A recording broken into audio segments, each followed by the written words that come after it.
Hello, hello, hello, hello, hello. It is nice to see you all. I'm here again. I got some fun stuff to show you all. Let me just make sure all my stuff is together.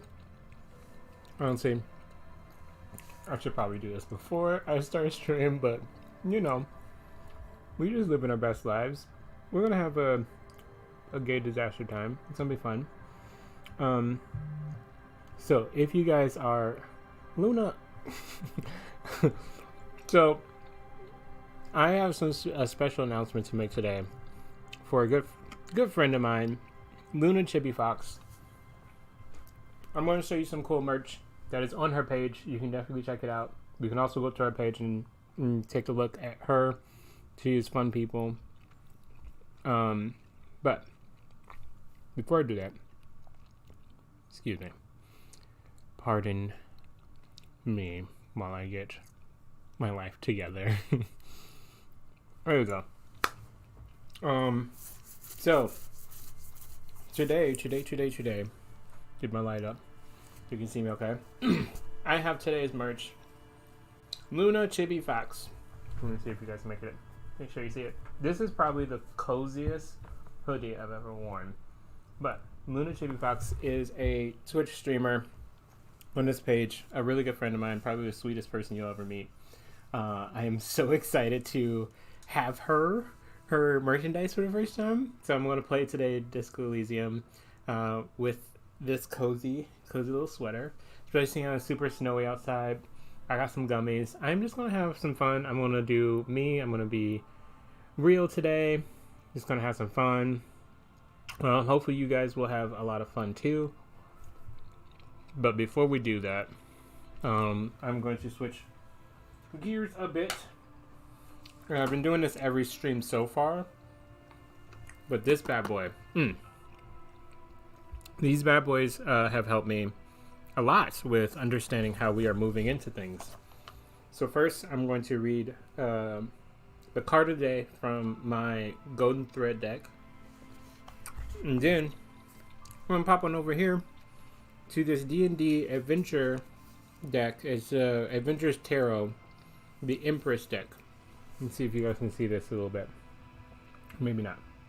But yes, it's called the Adventuring Tarot. Love it. It's a D&D based D&D D&D based tarot. Sorry, got something in my throat. There's a D&D based tarot. I've been using it a lot for these streams as well as some of the other streams that are going to be going on as I move forward. However, let's just get started. Shouting out to some folks out there, and hoping that this week is going well for you all. Today I'm feeling pretty good. Today I feel like today has been pretty chill. Nothing too intense going on. Got to sleep a little bit. Had some fun moments with my little baby girl. Shout out to Savannah.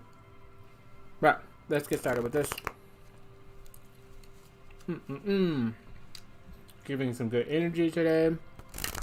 Some more thoughtfulness. Once again, if you guys are just joining us, I am playing this game called Disco Elysium. It is beautiful. The art in it is amazing. The storytelling is amazing.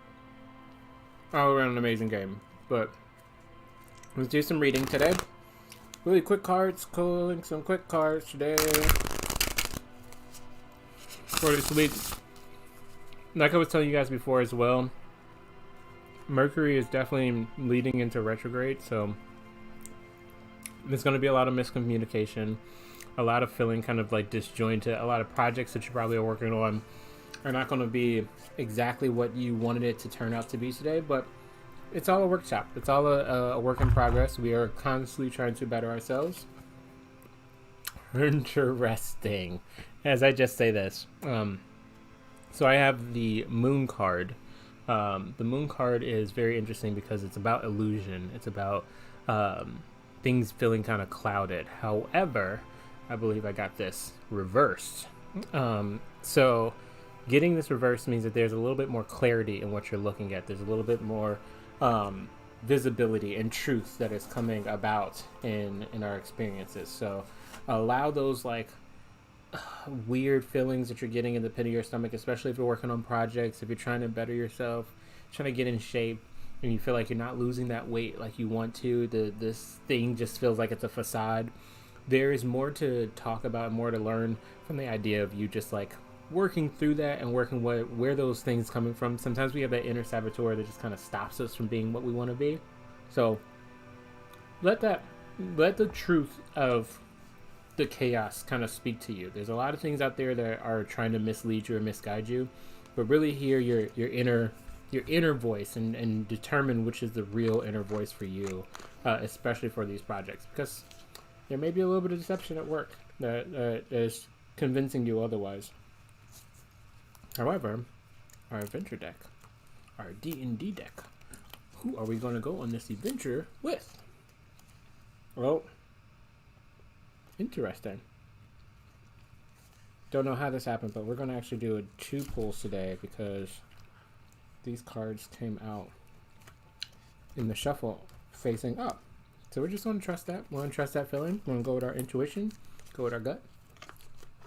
We have the 3 of Fae, Autumn, an Autumn Fae, the Autumn Fae Wild. There's things that are coming to an end, obviously. There's periods where that sense of lush, that sense of life, that sense of excitement that you may have felt moving into this period. And it may not be super exciting. Obviously, I know the times have been pretty rough, but you may have felt like a sense of a high, like you experiencing a temporary moment of joy, a temporary moment of like clarity. You really feel like you were in your zone. And right now you're kind of feeling the last bits of that. You're feeling like you're kind of running on E when the gas tank.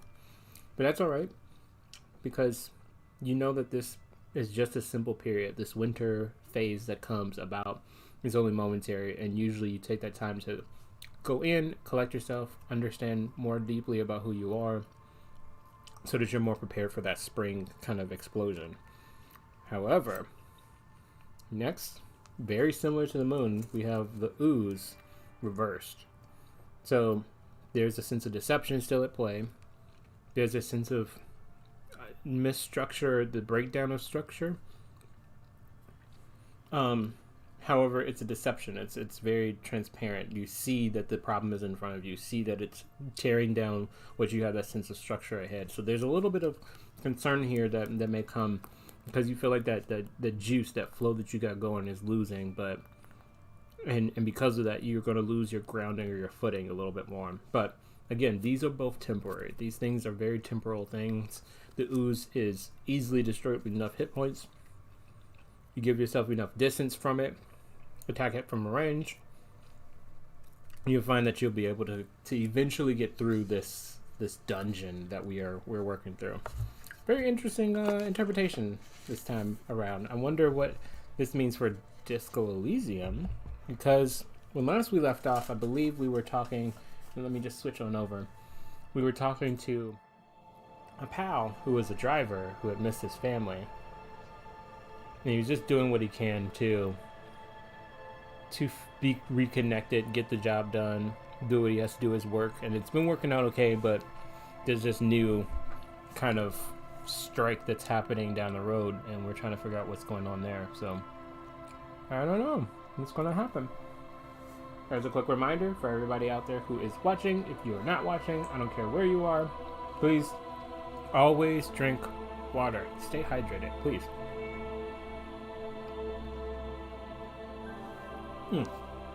You all can't see anything. Oh my gosh.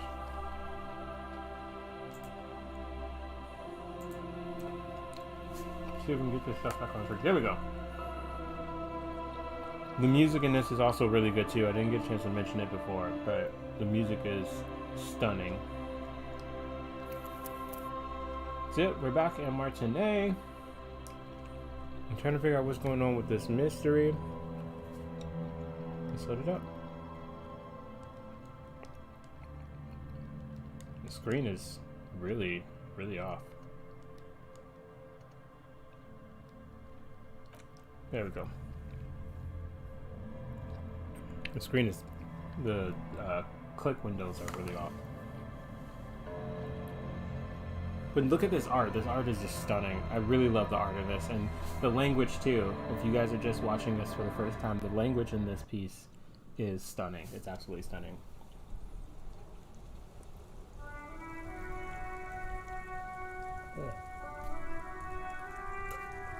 Yeah. Have y'all ever just had a cup of water just hits the spot like, ooh, I just feel like I just had a religious experience just now. It's amazing. But this is our buddy. I forget what his name is. I'm just gonna check really quick. See what his name is. Stuck in the rain in a traffic Tommy jam, Lee man. Home. What's on your mind? Tommy Lee Home is a cool guy. He's really cool. He's cool people. So I can't go. Seems like I can't go over.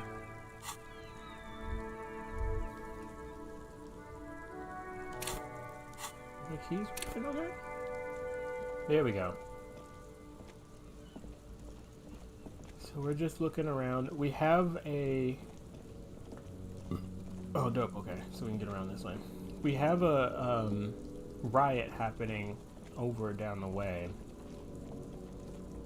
I like the style of this too because it's still very futuristic, but it has this kind of past period to it. Foreign car, keep it in good condition. What we got going on? Who's this? I will fight for anyone. So this is actually leading back to the. Yeah, that's leading back to the wall. Let's see what's over this way. Who is she? Do we have a or he? I don't know. I'm not judging. Oh, snap. The small wrinkled woman does not greet you. She nods along to something on her radio. A photograph is clutched in her hands, and there is a warm smile on her face. It is the warmth of winter, a winter night fire. Maybe she could give you comfort and shelter, some cigarettes, food, money. Maybe she's your grandma? Is that you? Are you a grandma? Snap your fingers in front of her face. Excuse me, ma'am. I like to ask you some questions. Grandma? Are you a grandma? Nothing. Her smile just keeps widening. Her hair is gray like lead. This is my grandma, y'all. I just found my grandma. I'm really happy my grandma's here.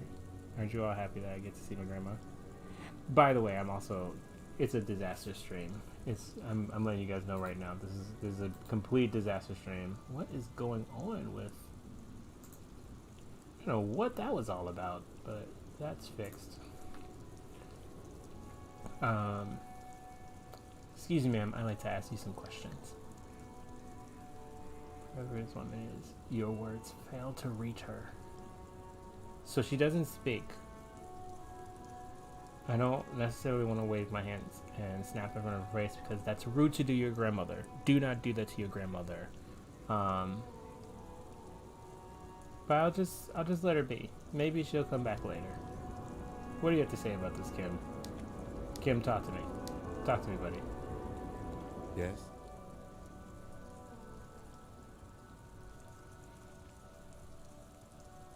I completely forgot everything that happened before, but it seems like you're following me.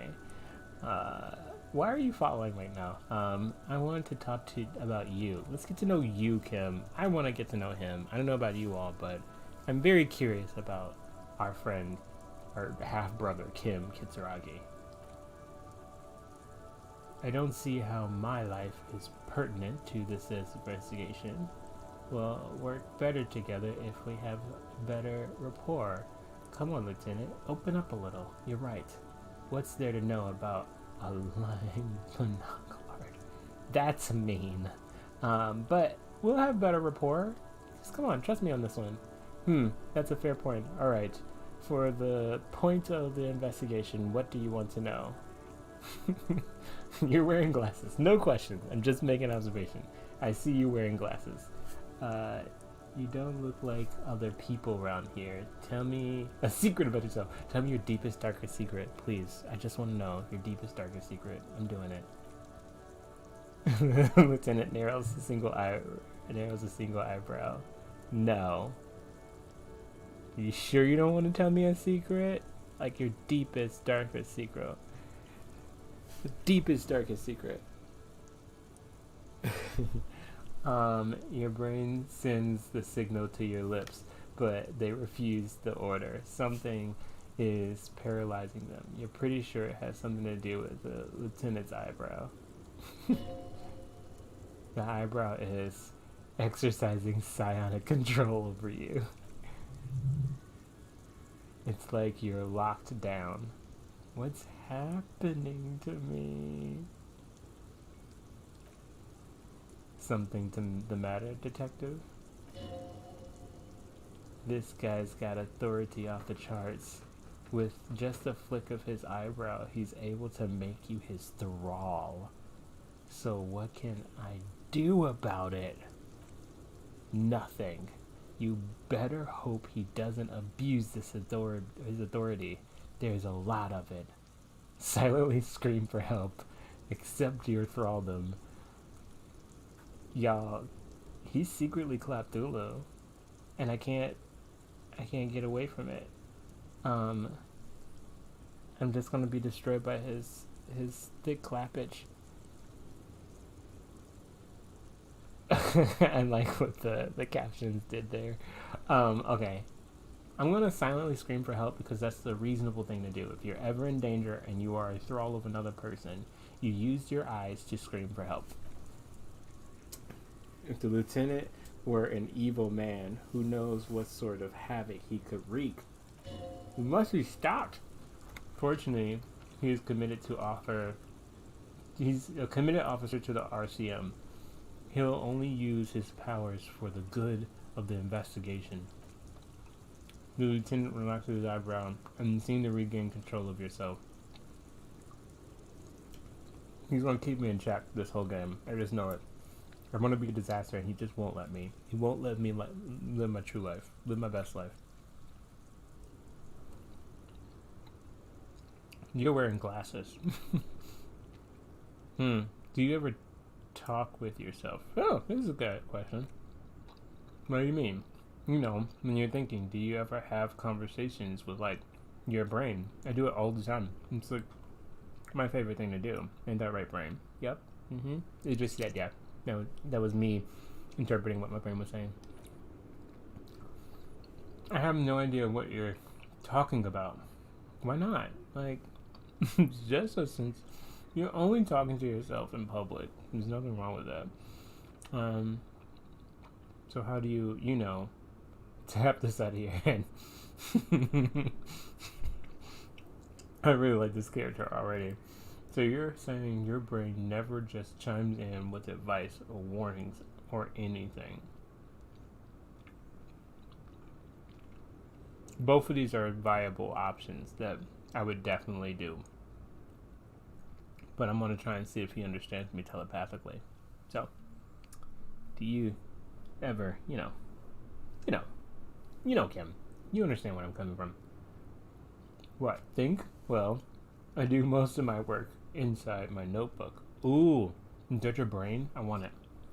The lieutenant produces a small blue notebook. Idly thumbs through a few pages. That's where his conversations with himself take place. I am really blowing this out of proportion. But you're wearing glasses. That's correct. I see you're wearing glasses, which means I don't need glasses, even though I'm personally wearing glasses. There was no way I was going to actually understand that. You feel a slight urge to put the lieutenant down for this, but you can't quite muster enough testosterone.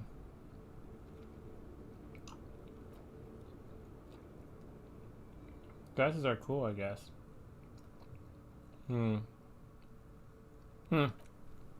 Are they? They're mostly just cumbersome. I don't know. Are glasses cumbersome? It's like really problematic when you wake up and you don't really know what to do in the world. Like when you're just like moving about and you forget to put them on. You're really a bumbling bat in the night. Except for bats can see without their glasses. They don't need to wear glasses because it's not cool for them. Good. Let's change the subject.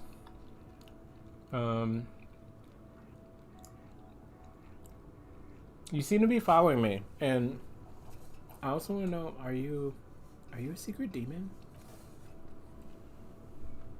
What if I want to work on this case alone? Beat it. You're cramping my style. Nothing. Just an observation. It is just an observation. I don't want you to leave me, Kim. I need you. I need you in my life. You have he looks looking for the right words, a distinctive way of walking. If I were to walk in front of you, we would surely collide.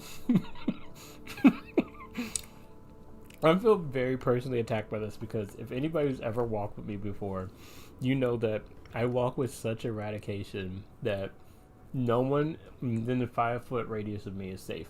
I don't know how it happens, but I'm crashing into so many people who I walk down the street with. Just sometimes when I'm talking, I kind of give up on focusing on how my legs work. I hope you don't take this the wrong way. I will, but it's just a collegial observation. In the 57th, we call it the Jamrock Shuffle. Officers from Jamrock's 41st precinct tend to move a bit erratically. So, what he's saying is, I walk like a police officer, which means I have authority, which means I'm cool. Which I can be down with. Kim, I see your style. You really work up the patient, make them feel strong and confident about themselves before you control them and then tell them everything what they need to do. Truly heinous. How's that? Well, they say that there's a scene clearing technique developed by one of our lieutenants for gathering evidence. It's erratic yet thorough. Prioritizes containers. Yes, but containers contain things, shiny things. They're interesting. If you guys haven't noticed already, I absolutely love how this game is written. I didn't get a chance to do it, and I was going to do it now. Sorry that I'm doing this on stream, but I've been meaning to figure out who actually wrote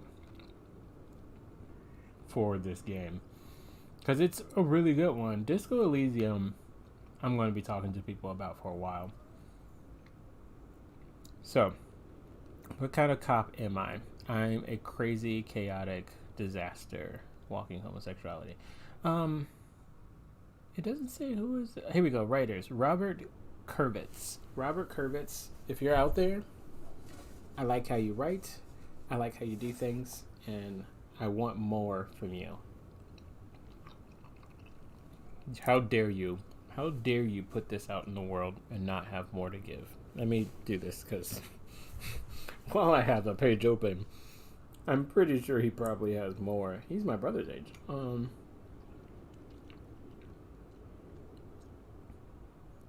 He writes for speculative fiction. And he has a novel that's out. You guys, Robert Kurvitz, if you hear from him, if you see him in the street, tell him that I, Lip Maverick, the keeper of arcane lore, I see him. Actually, don't tell him that, because that sounds really, really stalkerish. Tell him that he's a good writer. As a matter of fact, hold him in his position. Go to the nearest bookstore, buy a book.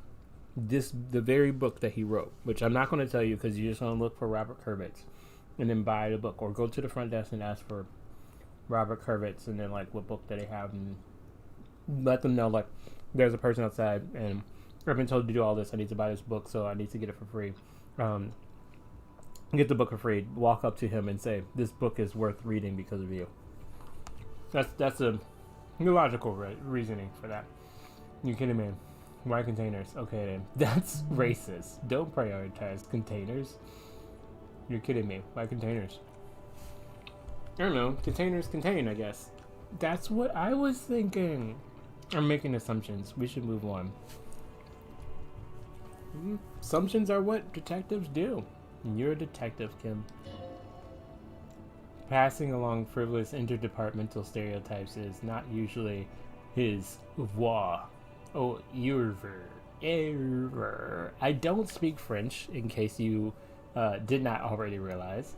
So I'm going to contort my face in really disastrous ways to say some of these words as they come along in this game. So be prepared for that and just deal with it. He regrets bringing it up.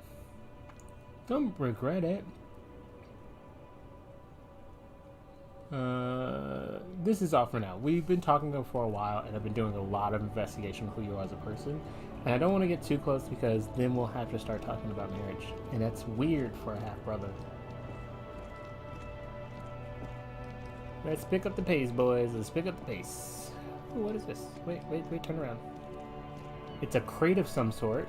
Therefore, narcotics. No, bold slogan. Human Knox covers the truck. Human Knox. Narcotics.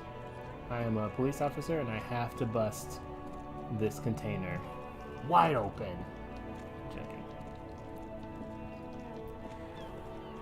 Ooh, what is this? I keep forgetting that I can use this to actually see what else is around there. Before you stands motor carriage. The bodywork is covered in blue and white livery bearing the number 57. This is really cool. That it looks literally like a 17 to 1800 carriage right there. This is dope. It's really dope, and I'm here for it. There's a machine that powers it. Why don't we have this in the world that we live in? Whew. I am ready to jump into the future. Vapor emanates from the large engine on the back of the vehicle. It hasn't had time to cool off yet. This must be the infernal machine that tore you from oblivion. Because that's a logical explanation. So let's open the door. In the cabin, you are welcomed by a set of steering levers, a radio microphone on a hook, a pull-out toolbox under the seat, and the soft glow of fuel preheater gauge. Sounds like a babe. A scent of leather work and heavy fuel oils washes over you. I want the radio. I want the toolbox.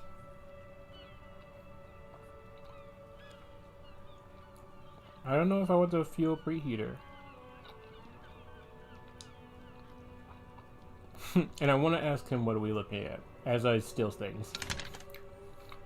The frequency tableau lights up and a green button labeled Prime Line glows like a feline eye. And then you hear something. A soft purr of electrical kittens. Yes! Yes! Come through, electrical kittens. Radio waves cast far and wide over the metropolis. A woman's voice greets you. This is Precinct 57. Hello, Lieutenant. How may I assist you? Hello, Alice. Please assist our colleague from the 41st Precinct here. I'm putting him on. Operating the radio is easy. Just be confident. You've probably done this 1,000 times. Come in, dispatch. Come in. Come in, Delta 10. This is Firewalker. Copy. That is exactly what my answer is. I don't even care what 3 is. Hi, Alice. This is an officer from the 41st Precinct speaking. Nice to meet you. Firewalker. Copy. This is Officer Alice Dimitri, Precinct 57. How may I assist you? You could swear she was friendlier with the lieutenant. That's racism. Under the green prime line and a yellow save button catches your eye. You wonder what the lieutenant's default radio station is.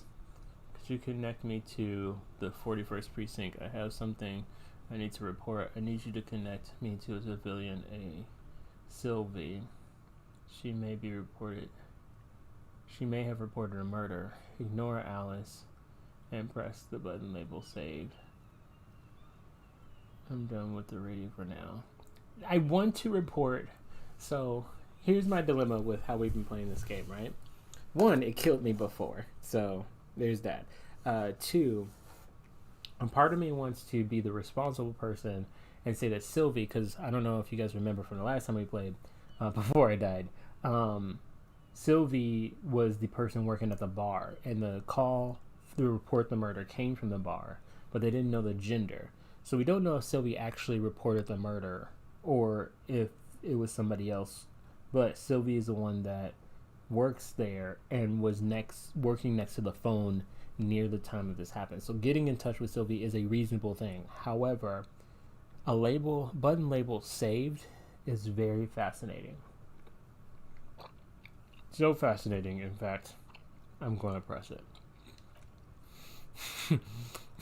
As always, it's DJ Mesh and Flacco, and you're listening to Speed Freaks FM. Bringing you the hottest, the nastiest, the most vulgar. I'm excited for whatever comes after this word. A flock of seagulls takes off nearby, startled by the roaring radio. Right away, the lieutenant reaches out the cabinet and turns off the radio. He's not looking at you as he says, someone must have been messing with the radio, or maybe it picked up a random frequency. You wanted the prime line, right? Come on. I thought I was the messy one. What are you listening to? Kiki. He's still avoiding your gaze, and his ears glow red. It's adorable. Sorry about it. I wanted to contact the dispatch.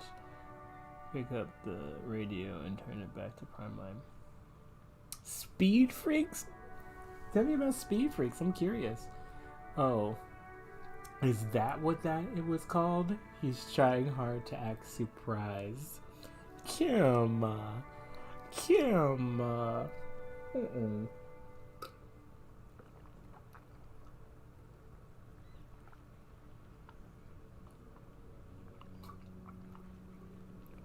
Stay hydrated, people. Stay hydrated. If you haven't had a glass of water, do so, please. Kim! Go for it. Turn the radio back on while it's still on Speed Freaks. Right, you don't want to get into this, no problem. No, we're getting into it. I am chaotic AF. Turn the radio on. This is a souped up motor carriage for the one bad mama's boy. For the heavy of foot and freaky in. God damn it. The lieutenant moves quick too as a viper and switches out the radio and sets it on prime line. Then he turns to you. Look, it helps me to stay alert on long nights, okay? It's a method. I'm not some kind of speed freak. Or he shakes his head furiously, staring at his feet. What about your heavier foot? Oh, I love this game so much. Sure, you don't have to explain yourself. I'll just forget about it. I'm curious about the heavier foot, though. Kim, you have become the most interesting person on Earth, and I'm gonna get to the bottom of this, whether you want to or not. I hate to do it, but it's gonna make us closer as people. You just gotta trust me. You would be too if you had this motor carriage. He snaps half seriously. Oh. But seriously, let's quit joking around, alright? We have a case to investigate. He turns back to the cabin. This is Precinct 57, and I connect you with someone. Okay, yes, so now we can be responsible. Let's talk about Sylvie. It's Speed Freak. Nasty, just nasty. Of course. What is her number, officer? Kim, didn't Carr give you Sylvie's number? Actually, I have that right now. Yeah, he did. Yes, hold. The lieutenant takes a look at his notes. The number is this number. Received. Hold on, officer. We're holding. As we hold, you guys check it out. Take a look one more time while we're looking at it. Luna Chibi. It is a dope shirt. They have it in hoodies. They have it in shirts. I think they have it on a mug or a water bottle. Check out Luna's page. I should put the link up somewhere. I'm going to try and see if I can find a link to put up elsewhere. And she is on, if you guys want to check it out as well. Luna is dope, people.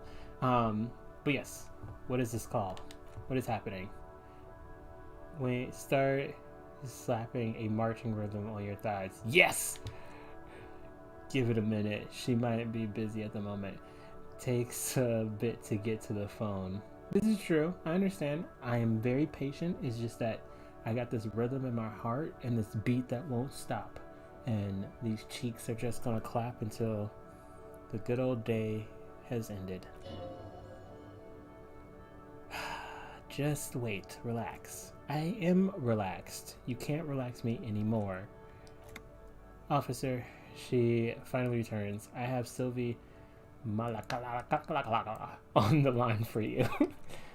Yes, hello. Female voice greets you through static. It sounds like she's a million miles away from here. Sylvie, why are you so far away? I feel like there's this 6-foot distance between us, as if COVID has run rampant across the globe. Hello, this is the police calling. I have some questions for you about your last days at work. Sylvie, I believe we've met before. This is me, a detective from the Whirling in Rags. Ooh, I like the second one. It's a little bit more impersonal. It doesn't really scream like we have to figure out if you are a murderer or not, but it's more like, hey, I might be hinting that you might be a suspect for a murder trial. But anyway, how are you doing? So I'm gonna go with that one. Oh, right. She recognizes your voice almost immediately. Hello, officer. What can I do for you? You can hear resentment in her tone. She's not thrilled to be talking to you again. You quit your job at Whirling. Why? Let's get to right into the face of the truth right here. Was it you who called the police? I think I got everything I need. Thanks. Just called. So, yeah, it's me. Just let you know. Just wondering what you up to. What you doing? WYD? Question mark? You good? Alright, I'm hanging up. No, I'm gonna ask about, because I gotta be somewhat responsible, because I'm a police officer, remember? I don't know. I'm actually a star. You want to quit your job at the Whirling? Why? Because, let's talk about this. Let's talk about you. I'm Oprah. You're my guest. What's happening here?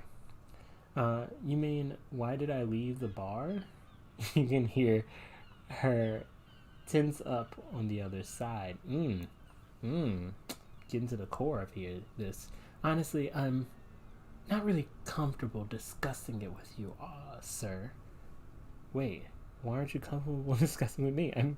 I take personal offense to that. I'm the most open individual known to mankind. The static waves. Let's just say I left because I needed to get away from someone.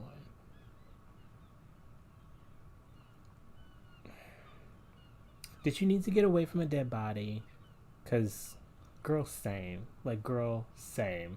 Sometimes death happens and you just need to nope the fuck out of there, right? Right?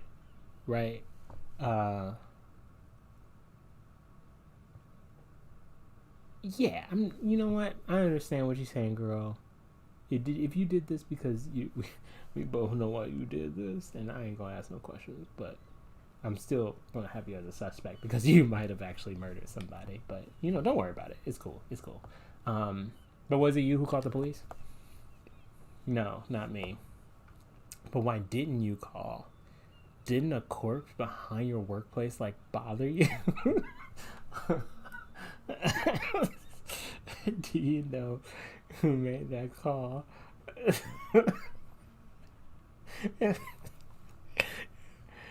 Oh gosh, playing a disaster run of this game is hard because number one is the funniest thing I think I've read, but number two I know is the question that progresses this conversation. But I'm so curious. I am way too curious to figure out what one is. So let's do it. Here we go. What? Of course it bothered me, but I thought the union already knew about the corpse. Wait, what? So, girl, let me get this straight. You were sitting at work and be like, oh, this dead body. Not today, Satan. Not today. But you didn't pick up the phone and be like, yo, cops, there's this like dead body behind me. You were just like, they got it. Let me go ahead and quit real quick and get away from this dead body because I cannot. I cannot even today. I'm curious. I'm at a loss for words, Sylvie. I'm at a loss for words. You call yourself a American who's actually French in whatever country we're in on this island that snows and rains at the same time. Because if I'm not mistaken, just 2 minutes ago it was just raining outside. I'm not crazy. I know I am crazy because I talk to myself, but still, that's not the point. What does this union have to do with anything? I meant us. You should have called the police. Who the hell is the union? Did we talk about the union before? I don't think we talked about the union before. No one calls the police. You can hear her adjust the receiver in her hand. The union will get angry. Ooh, what do you mean by that? You know, it seems to be looking for words. She seems to be looking for words. What the union says goes. People listen to them and they take care of their own, which is like everyone here. Garbage. The authority in my brain. You're a little hostile, girl. Wait, Kim, on your phone. Is she speaking truth? The union is the law around here, and I am the authority around here. Looks like there's a limit to my authority then. Tell me, why exactly did you let a corpse hang on your own backyard for weeks instead of calling us? I see. You should, maybe we should talk about something else. No, we're not. We're going to dive into this hardcore. Don't know necessarily that I will push on. That seems a little obvious. However, I do want to know what Kim thinks because, you know, Lead Freak will probably have some answers. Probably has some answers to go. So let's see. Legally, no. In reality, yes. He looks around. Martinet is de facto policed by the Dock Workers Union. Words are not necessarily to feel the lieutenant's discontent for the situation. I really hope that if anybody out there can speak French, I am very curious about some of these like concepts and words. I know what de facto means. I'm not that. That's a common term, but esprit de corps.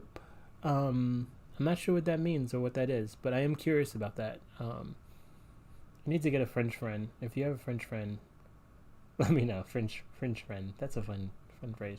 I am losing my mind today. If you guys haven't noticed, I'm a little bit whack-a-dack today, which is good. I'm feeling a little silly, and you should feel silly too because you deserve it. Boop. I am the authority around here. Looks like there's a limit to my authority. Let's push on because I don't see one or two being a thing that I would say. I didn't want to get in trouble with the others. The union. Push her further. Show her the error of her ways. First of all, who said that you could be a blonde? That's an error.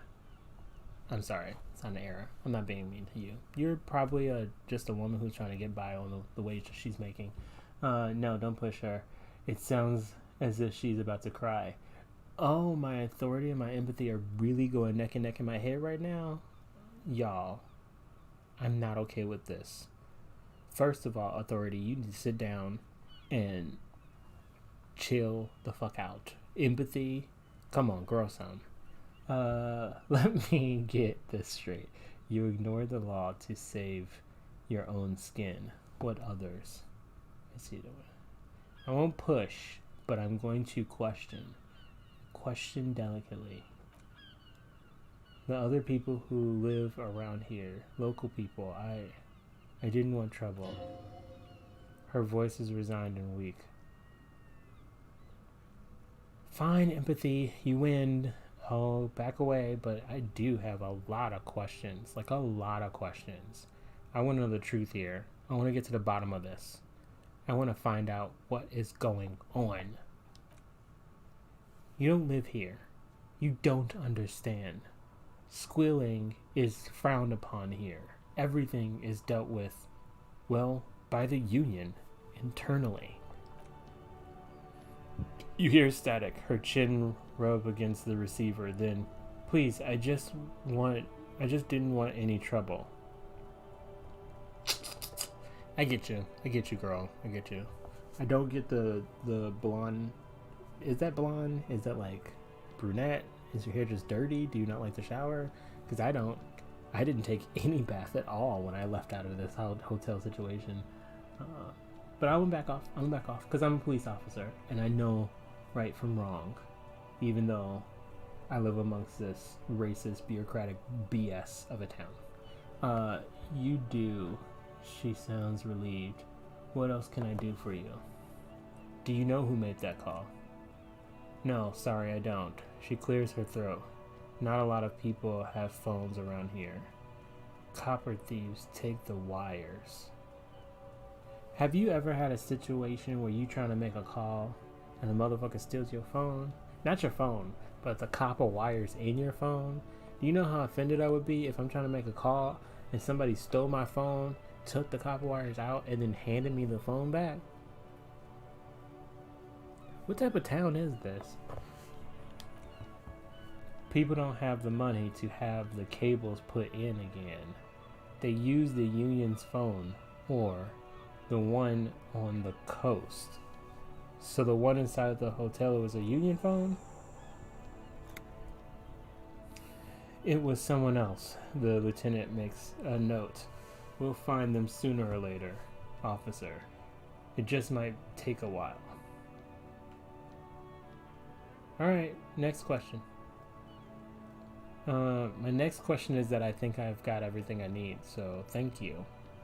But because it's a question, I need to inflect the ending, so I think I got everything I need. Thanks? I do hope so. Please don't call me again. Bye. She is ready to hang up. Wait, why does she seem angry with you? I got a very high empathy, so I'm really about to get down with this. I really hope I don't fail because my life is also kind of a disaster. So let's just see how this works.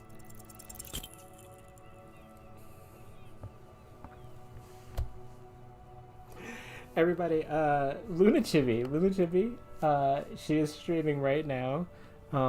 Definitely check her out. She's great. Me over here, absolute disaster. Absolute disaster. No, she doesn't have a problem with you. It must be someone else she's angry about. Some other guy, like Garta. I mean, who can stand that guy, right? Or woman, that's the gardener. That is definitely the gardener.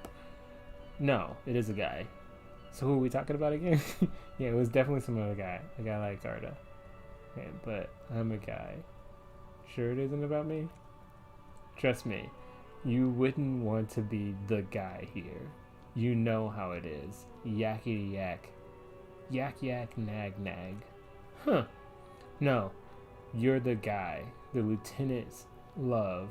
Matchmaker extraordinaire.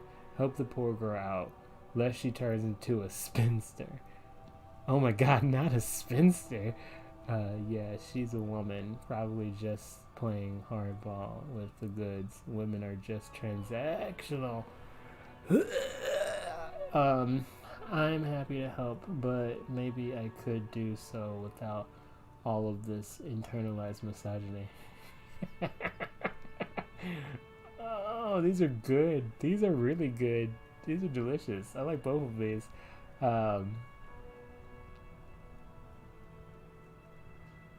I'm a chaotic disaster, but I'm not an uneducated disaster, if you know what I mean. I'm not a stupid disaster. No. I gotta take that back, because in a lot of ways, there's some things I've done that has been absolutely stupid. I'm not an unwoke gay disaster. You know what I mean? You know what I mean? So, here's what I want to do. I'm happy to help. I am. What misogyny? I'm just calling things the way they are. Can't a man be honest in his own head anymore? No, he can't. He definitely can't. You have to act, Lieutenant Love. You have to calm that hysteric down. Tell it you got time. You got everything under control. Then go ahead and have the little boys talk with Gert himself. Garter himself. Gertie himself. Garter. Garter is his name. I'm now calling him Garter. His name is Garter. Period. Are you still there, kiddo? Listen, I've got everything under control. Daddy is going to take you on his lap, little darling. Please, no. I don't want to say any of those things. Refuse the love quest, although it's wonderful. Two, though? Two. Number 2, yo. Come. Are you still there, kiddo? Listen, I've got everything under control. No, what? I know, baby, I know. It's just that you've got that sweet woman-child thing that makes men go crazy. Especially a man like Garty.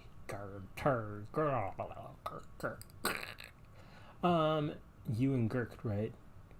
Little trouble under the sheets? Say no more. Papa's got this.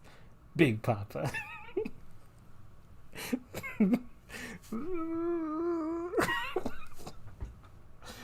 Oh God. The static appears to breathe heavily. Please just stay out of I've got a hunch your love life is about to take a very pleasant turn. Give the lieutenant a knowing wink. This is not where I wanted this to go. This is not where I wanted this to go at all, but I did this, and here we are. You did this, Lip. You did this. What? The lieutenant raises his shoulders. You'll see, Lieutenant. You will see. New test. Talk to guard, Lieutenant Love. Call was terminated by the other party. Anything else, officer? It's on. The love quest is on. Too late, everyone. It's on. Take it to Gart now.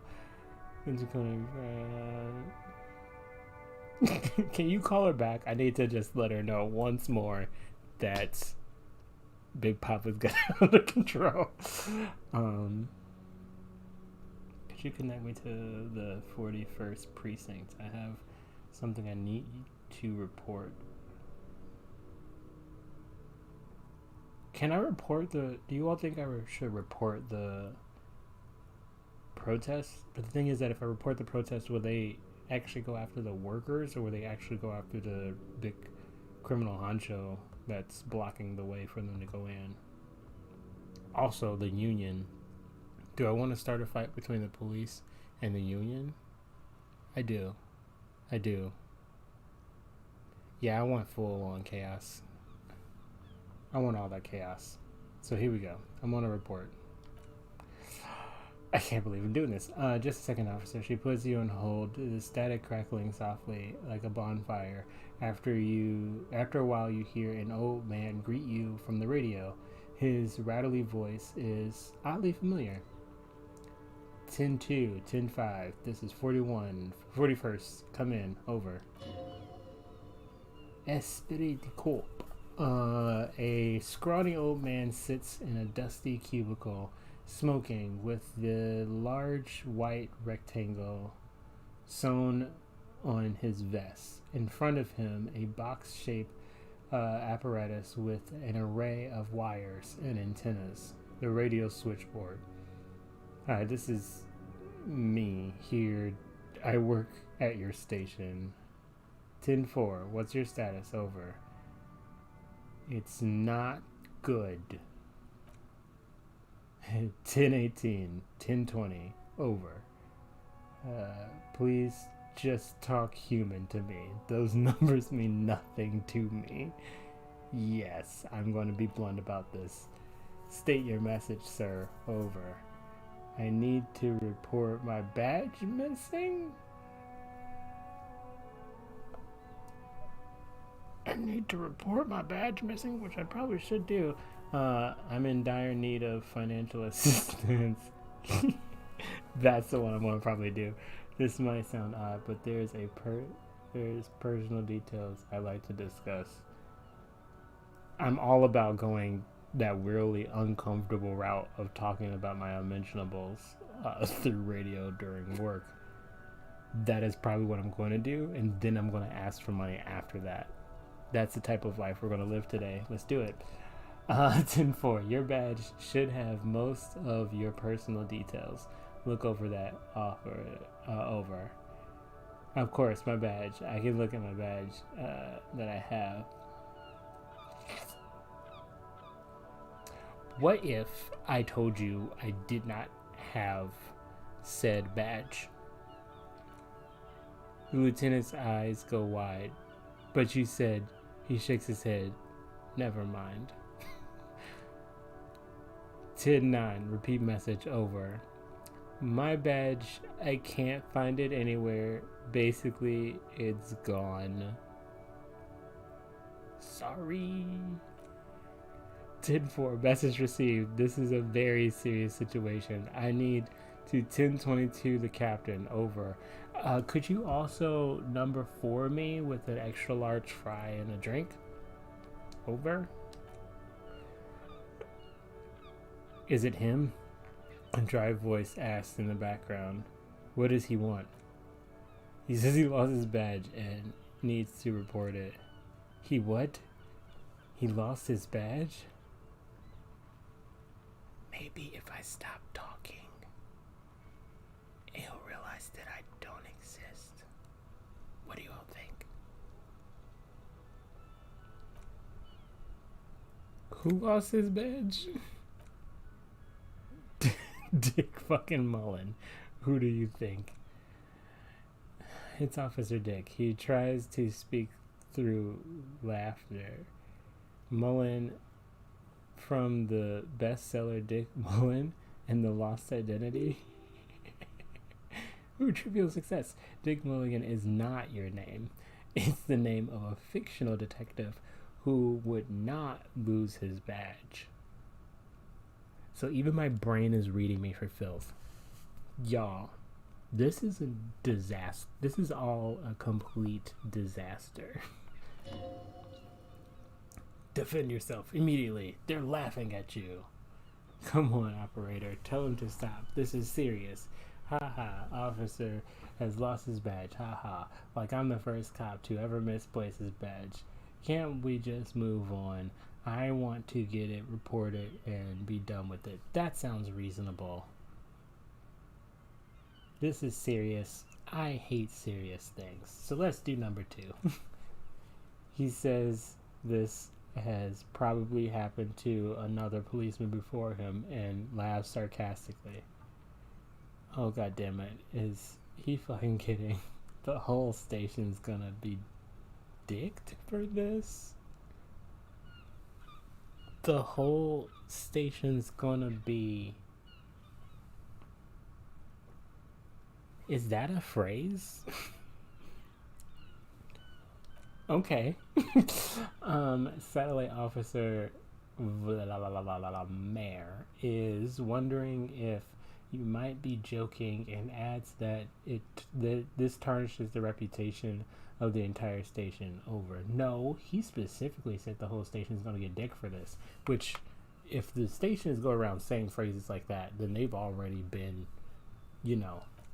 well indicated.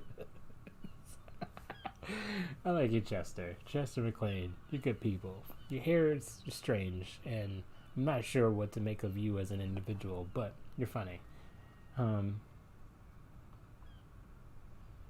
But this is serious. He's asking you to stop. Says this is serious. Of course it's serious. He lost his badge.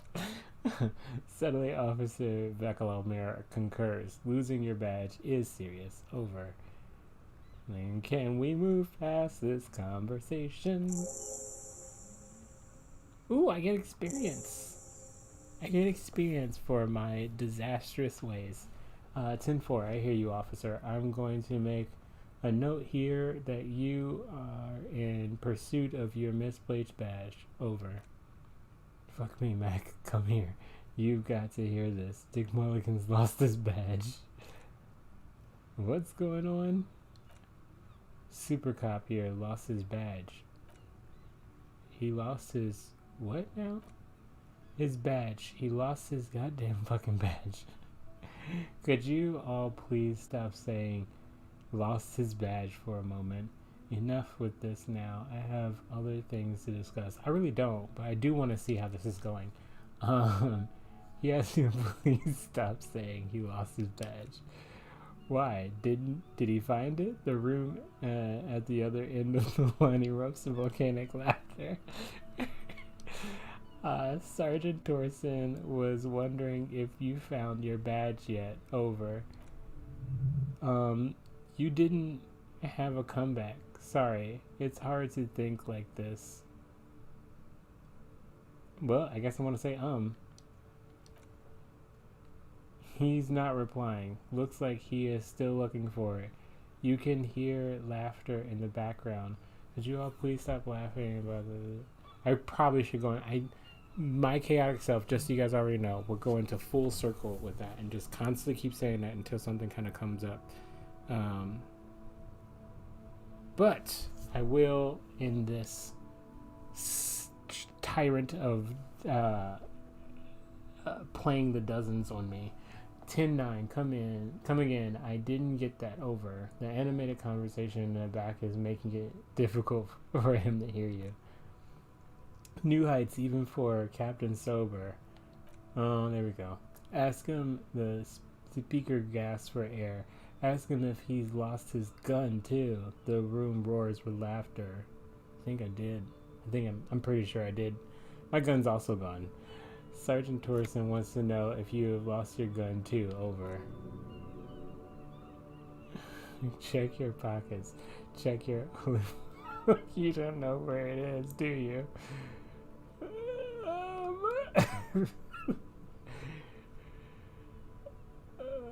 I'm screaming it. No, it's gone. It's not fucking on you. Don't sweat it, Britain. You don't need a gun to have fun. We can still have fun. It's not all over. I want you guys to hear this because this is important information. I want you to quote this and have this in your life forever. You don't need a gun to have fun. Say that one more time for the people in the back. You don't need a gun to have fun. Why? Because you got these right here. Right here. And right here. And right here. And right here. Moving on.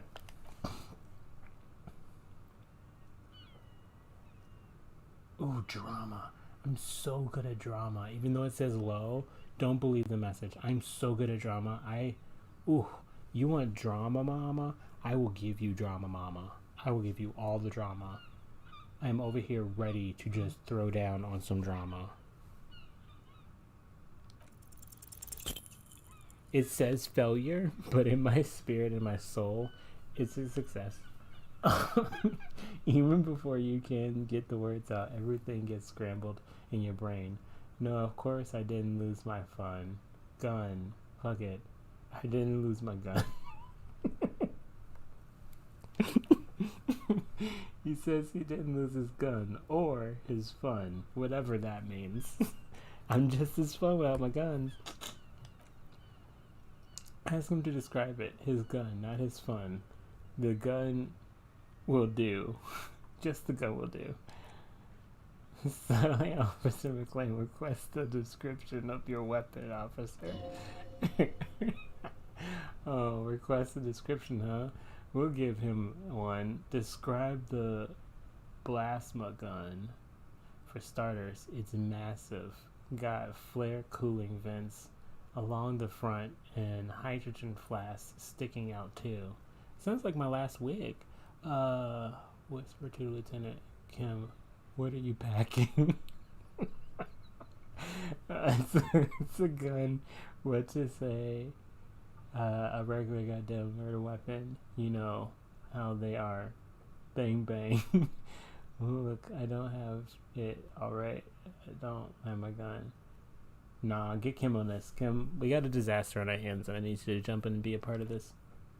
It's a single shot Collegian A9 and Armistice, to be precise. There we go. It says it's a kill 9mm Armistice. Armistice? What? Is he a... Okay, clearly he doesn't have his Villers anymore. Veneers? I don't have my veneers anymore? Are my veneers missing? I thought...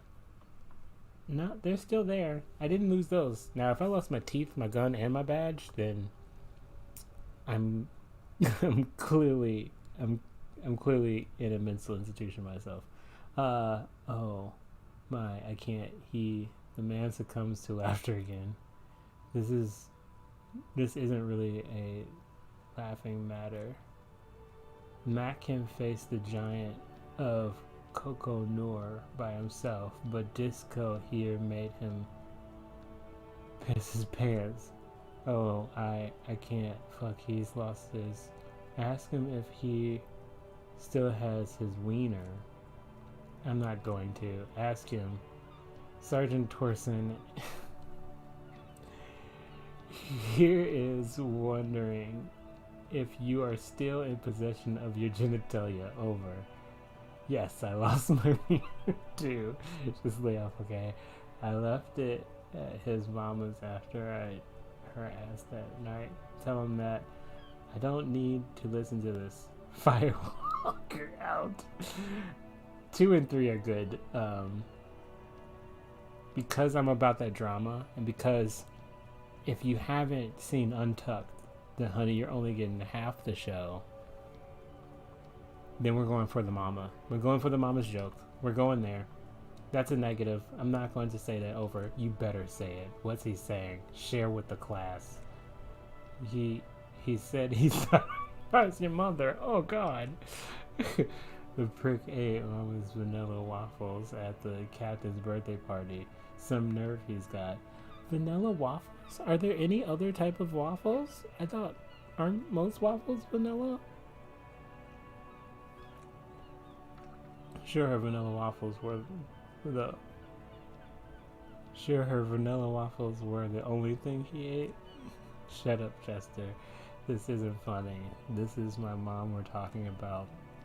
Tell him to apologize right now. Sergeant Torson requests that you apologize for the claims you made about his mother. Over. Okay, tell him I'm sorry. It was just banter. I thought that's what cops do. Hey, if you don't like the fallout, maybe don't fuck with the Firewalker. Mac, he says maybe you shouldn't have antagonized the Firewalker in the first place. Who? The disbelief in Vanamir's voice is overwhelming. Satellite Officer Vic Firewalker. I am afraid he might be referring to himself as Firewater, sir? Firewater? He's lost it. Okay, tell him to find his goddamn badge and gun and that's the only thing that matters.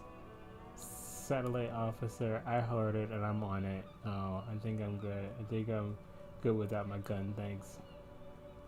Fine, I'm on it. I can be a little bit responsible, even though that was a very fun adventure.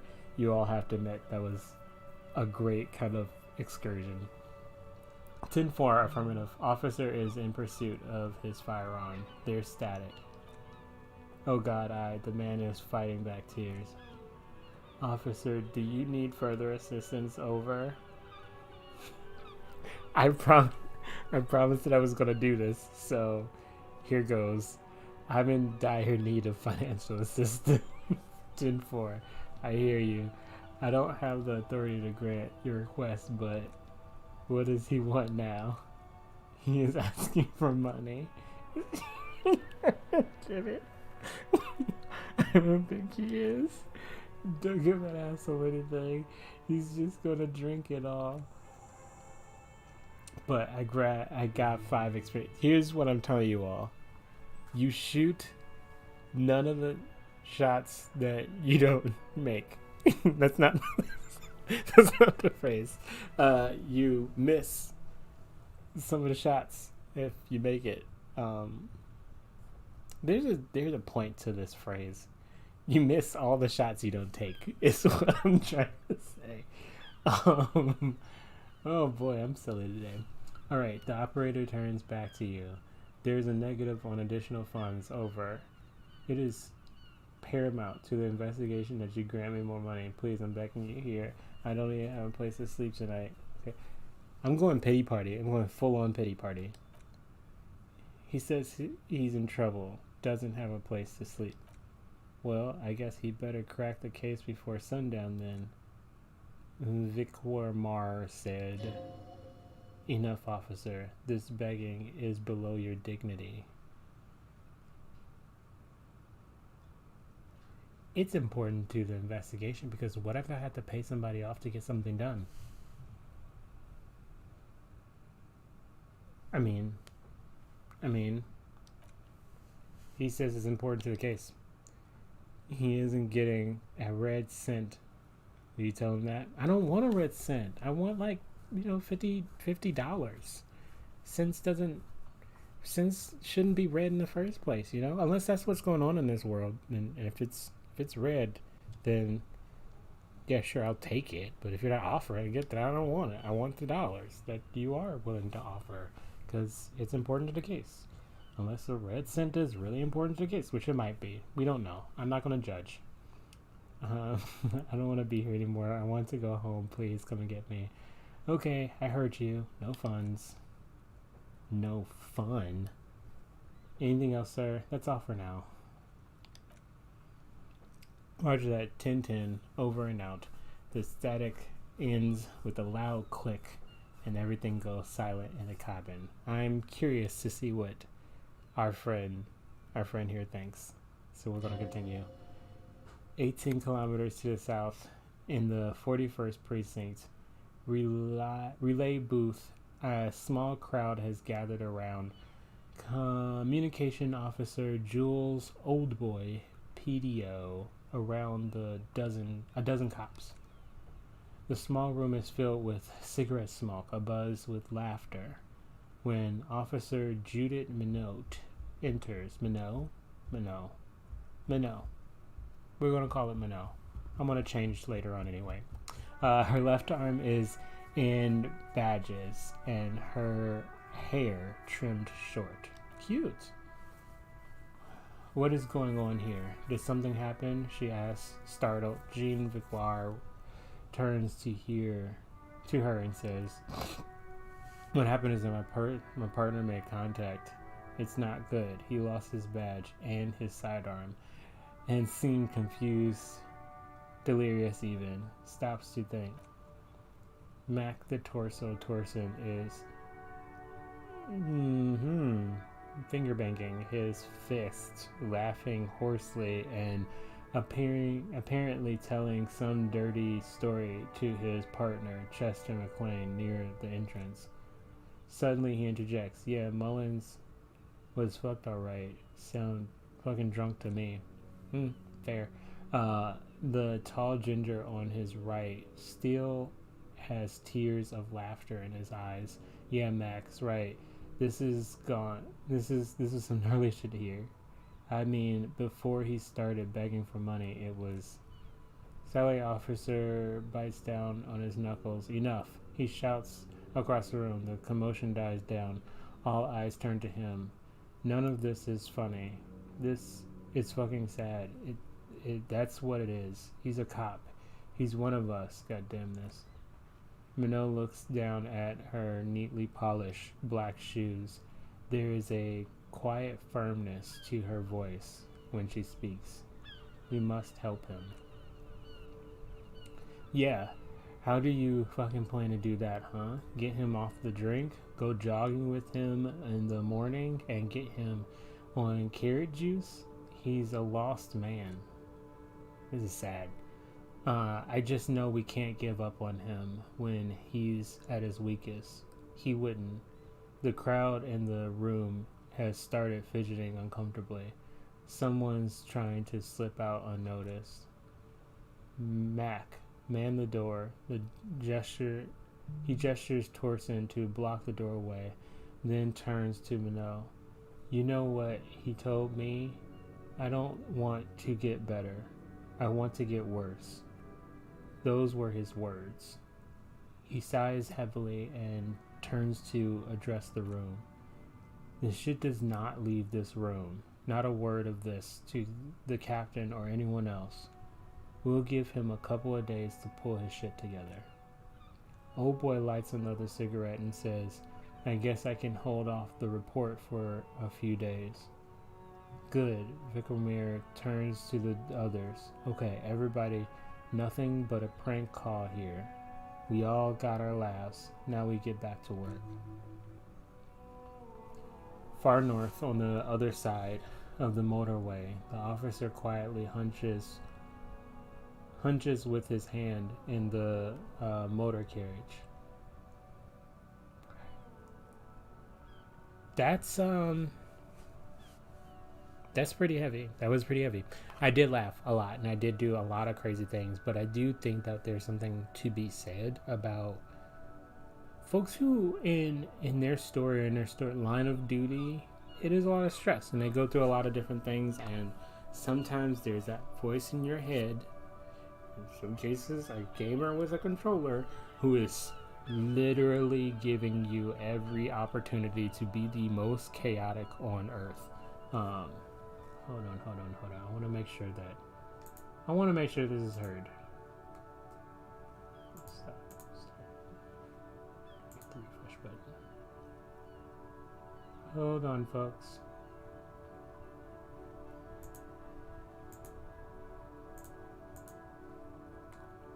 Oh no.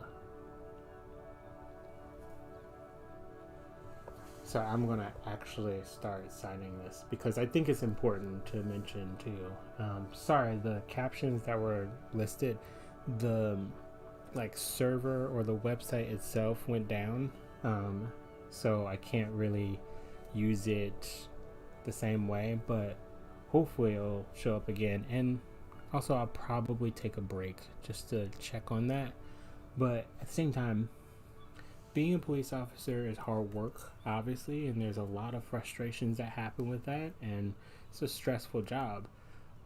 At the same time, to be human itself is a hard job, and it can be stressful itself. So I think it's important that when you experience things, when you are struggling through different things, in this case it's alcoholism, it's a real thing. And as funny as it is that this has been a very, very kind of chaotic story, and I will probably continue telling a very chaotic story, very seriously, there will always be that voice, that intuition, that chaos. For anyone who's watched the TV show Shameless, I watched the US version of that story, but they also have one in England.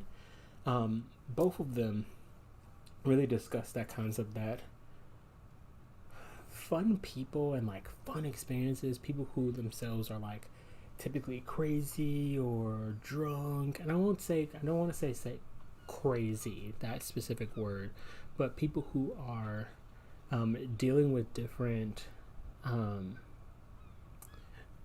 mental conditions have this voice. And for us, what's interesting about this game is that my control over this controller here, I'm that voice. I'm that person that keeps on edging the person to do the thing that they probably don't want to do. But specifically the quote that they said in the game is that, like, he said he didn't want to get better, he wanted to get worse. And I think that's important to kind of recognize when all the laughing happens, when all the like self-depreciation happens. It's that understanding that this is not a change I want to have in my life. And that's when you begin to ask yourself, as a person who's a friend, who's a partner, who's a supporter, who's a lover, whatever case may be, that's when you start to ask a question like, how can I set up enough harm reduction? Do I continue enabling this person to do what they do, or like turning a blind eye to whatever is happening? It's hard, right? It's hard to figure that out, but for each person, that line is different, and we have to respect that. So I'm going to continue laughing. I'm going to continue kind of allowing the jokes to happen for this game. But one thing that's really beautiful about this game itself is that it discussed the concept of pain and depression and obsession and addiction in a way that is very beautifully worded and plays with those two concepts. So yeah, we're gonna probably take a break. I'm gonna probably switch over. I'm gonna leave the car alone right now, and I may actually continue playing again later. But again, a few things before I leave for the day. Thank you all for coming and seeing the different kind of like arc of the game, laughing with me. I've been very, very kind of like very silly again today. I want to leave you all with a card as well. Yeah, I'll do that. So hold on, I'm gonna do number 6. I'm gonna close the door, leave it. Maybe tomorrow, probably not tomorrow. I'll probably try and show up again sometime this week, and we'll continue this story together.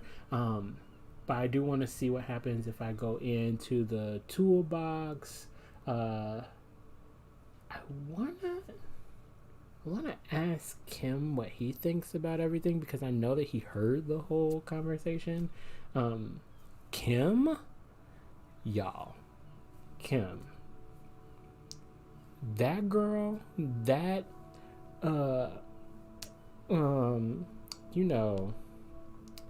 kinky girl, I see you, Kim. I'm watching your story, okay? But yeah, I do want to see more of that, so we'll probably come back to this later. I wonder if I can actually save. I can't save during I can't save the game during the dialogue, so I'm gonna finish the dialogue and we'll come back and open it up the next time.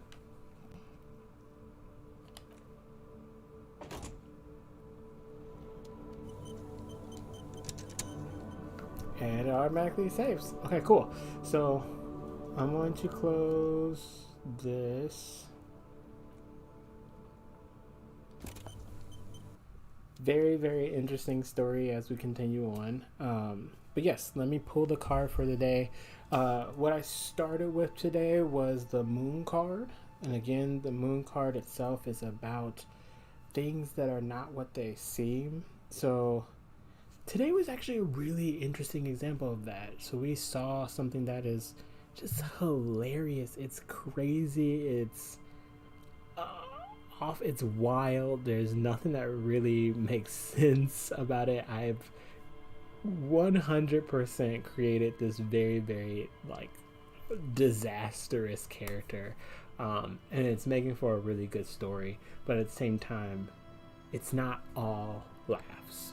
Sometimes you have a little bit more of a serious conversation to have about some of the things that you laugh about. That topic was really showing up a lot today. But The moon is about things that kind of trick you as far as visions, but it was reverse, which means that we can see through the mirage. We can understand what's happening in our lives. And if we do the work of really breaking it down, we can see the clear message from the foggy message. We can wipe away some of the more like irrelevant parts of the message to really get through to what really matters. So understand that is a story of your life. The story of your life. That is a message for your day and this week.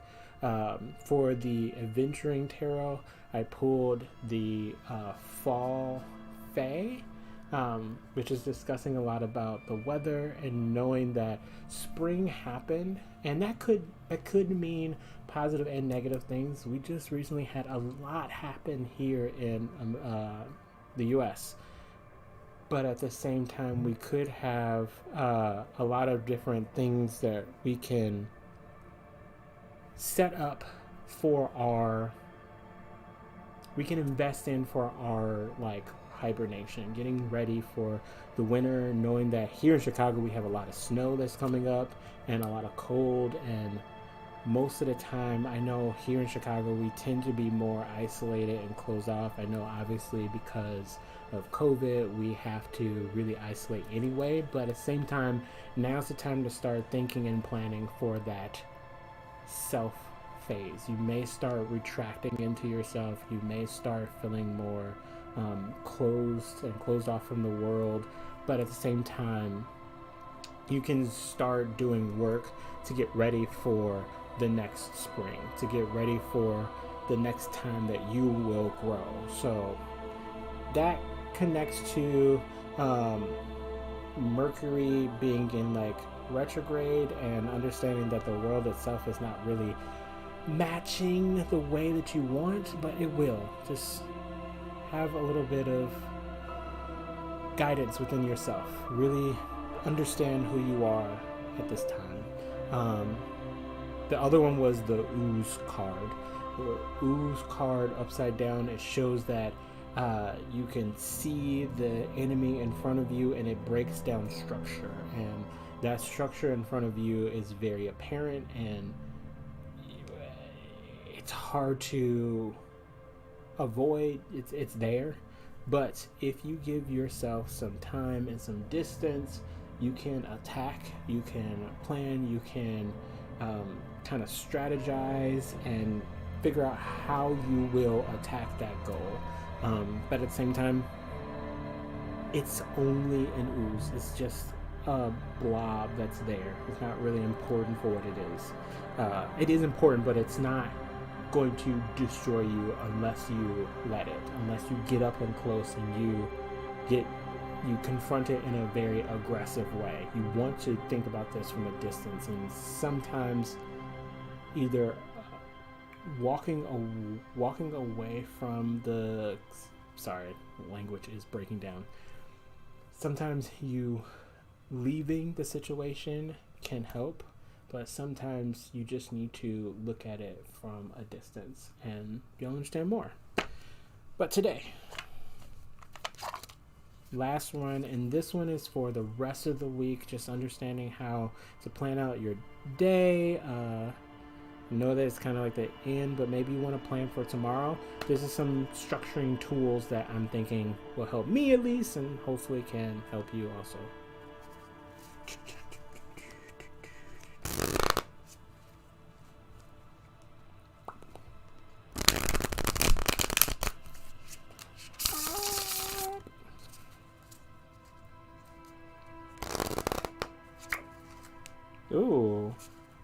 Ooh, y'all see that? I think this is upside down.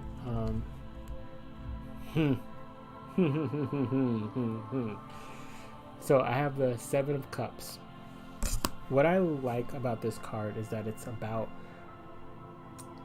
compartmentalization.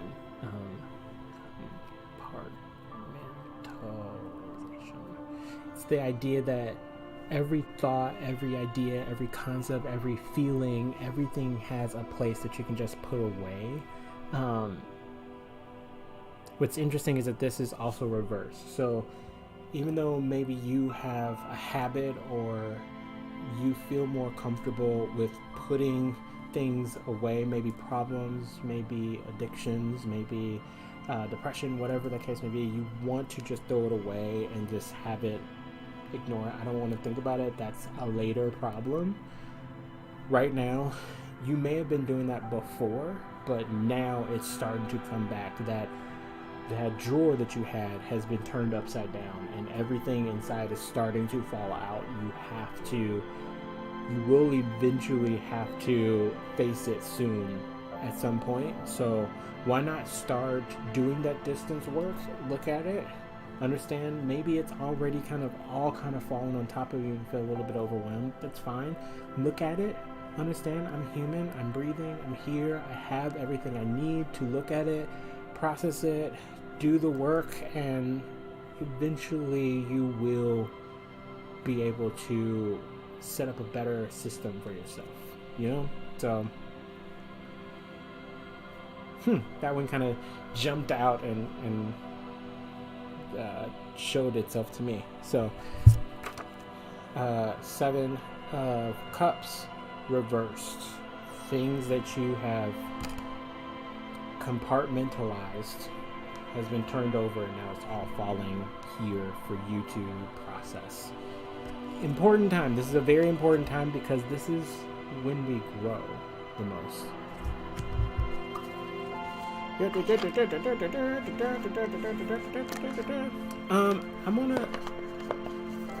I'm gonna do the Adventure Tarot, but I'm going to pull the top card and use that because something just tells me that's an important one for us today. I literally did shuffle, but we still once again have the ooze. So whatever that thing is, whatever your feeling, your addiction, your problem, your relationship issues, whatever the situation is, your drawers have fallen loose and they're in front of you. And it's easy for us to feel overwhelmed, to feel like we need to clean it up right now, we need to do everything we can to fix it.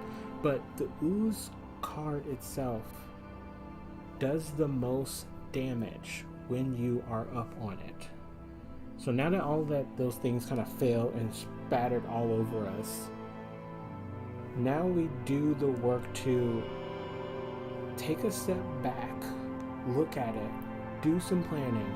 Maybe that drawer wasn't very structured, it wasn't set up properly. Maybe you need to move. Maybe now's the time for you to start thinking, how can I move things around? But also maybe these are things that you've been saying, I do need to attack it, but today is not that day. And that's fine.